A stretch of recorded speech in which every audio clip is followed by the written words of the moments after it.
bertemu lagi dengan saya, Bu Riri Yakob. Saya senang sekali berjumpa dengan Anda semua. Terima kasih sudah mengunjungi channel ini, Yakob. Saya berdoa buat Anda semua yang setia belajar bersama saya.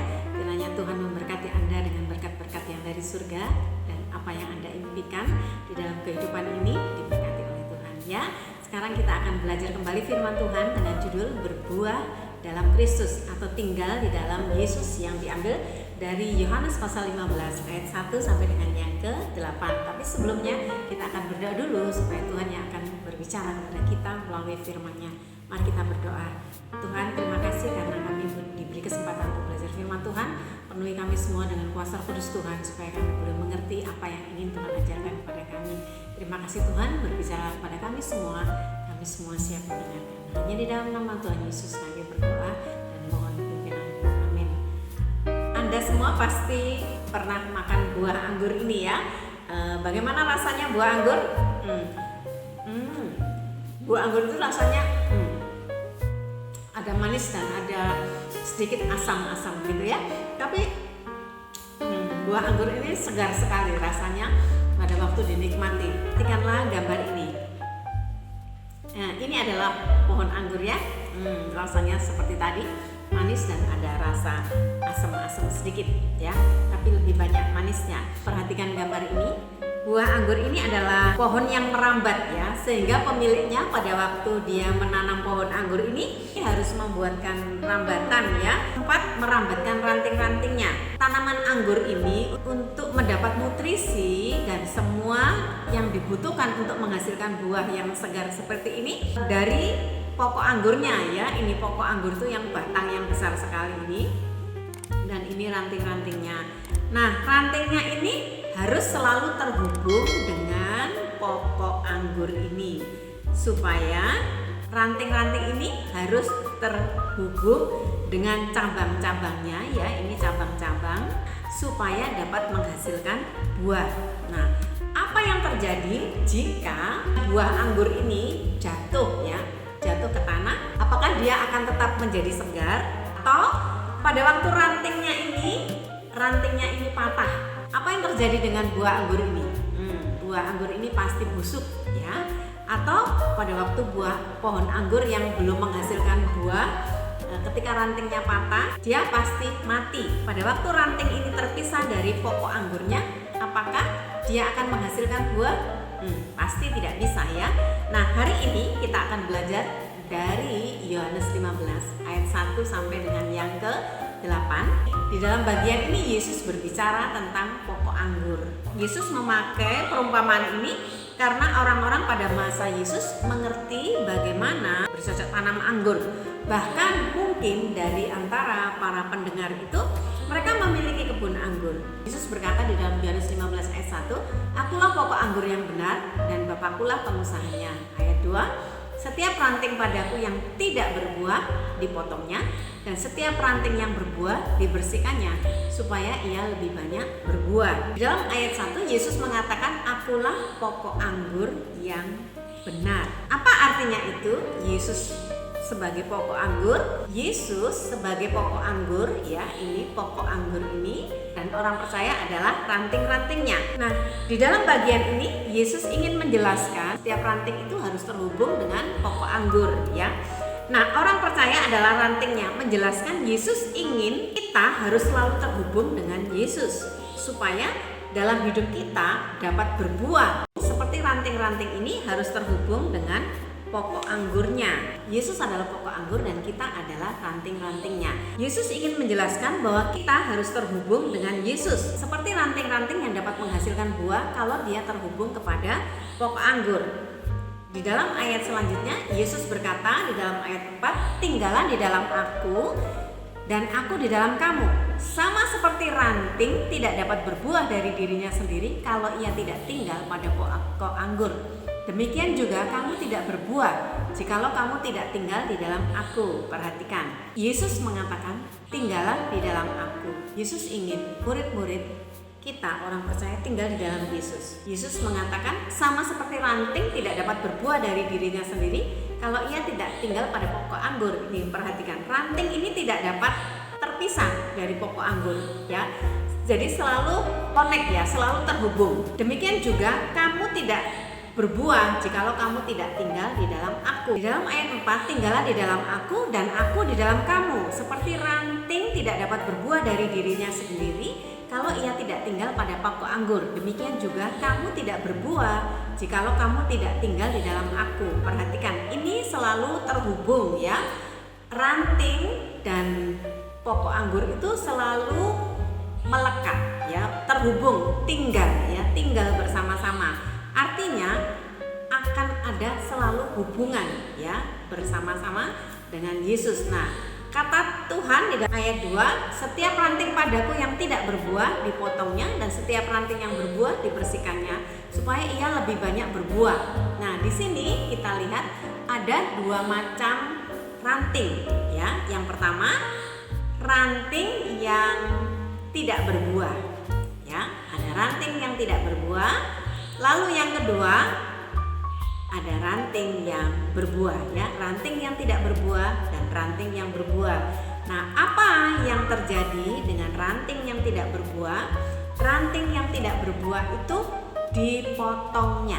Nah, apa arti kata dipotong? Ini ranting yang menghasilkan buah. Ada gambar buah anggur. Ini ranting yang tidak menghasilkan buah. Jadi, setiap ranting padaku yang tidak berbuah, yang bagian ini ya, bagian ini tidak berbuah dan ini yang berbuah. Yang tidak berbuah, apa yang dilakukan? Dipotong. Arti kata dipotong itu sinonim dengan diambil, dikerat atau dipenggal. Artinya mengambil sesuatu yang tidak berguna dari sebuah kumpulan yang berguna. Bahasa Yunani untuk arti dipotong ini ditulis aire. Dari kata airo, kata ini dipakai terhadap tindakan subjek dengan cara paksa ya. Di dalam Alkitab KJV, dalam KJV dan NIV menuliskannya take away ya. Jadi take away yang artinya mengeluarkan atau mengambil ya.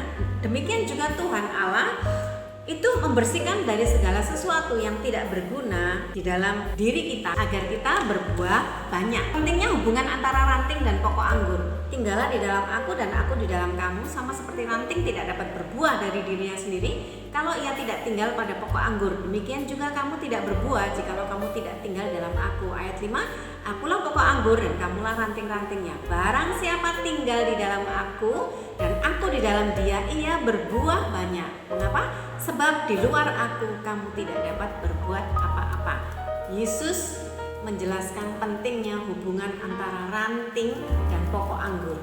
Ya, ranting tidak dapat berbuah kalau tidak tinggal pada pokok anggur. Yesus mengatakan, akulah pokok anggur dan kamulah ranting-rantingnya. Barang siapa tinggal di dalam aku, barang siapa tinggal di dalam Yesus, dan Yesus di dalam dia, ia berbuah banyak. Sebab di luar aku kamu tidak dapat berbuat apa-apa ya, pada waktu ranting lepas dari pokok anggur tidak dapat berbuat apa-apa.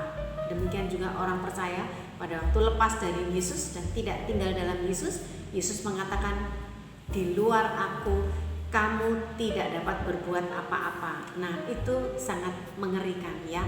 Di luar Yesus kita tidak dapat berbuat apa-apa. Jadi kita perlu memiliki hubungan bersama dengan Yesus dan tetap tinggal di dalam Yesus. Nah, ayat 4, tinggallah di dalam aku dan aku di dalam kamu.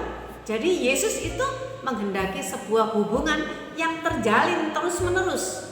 Supaya apa? Supaya ada kehidupan yang berbuah ya. Seperti ranting ini selalu menempel terus kepada pokok anggur sehingga dia menghasilkan buah. Sama seperti kita. Yesus menghendaki kita menghasilkan buah ya, berbuah di dalam Kristus seperti judul pelajaran kita. Supaya apa? Supaya ada kehidupan yang berbuah di dalam diri kita. Nah, apa akibatnya jika kita tidak tinggal dalam Yesus? Di dalam ayat 6 dikatakan, barang siapa tidak tinggal di dalam aku, ia dibuang keluar seperti ranting dan menjadi kering. Kemudian dikumpulkan orang dan dicampakkan ke dalam api lalu dibakar. Wow. Ranting yang lepas dari pokok anggur dibuang keluar ya.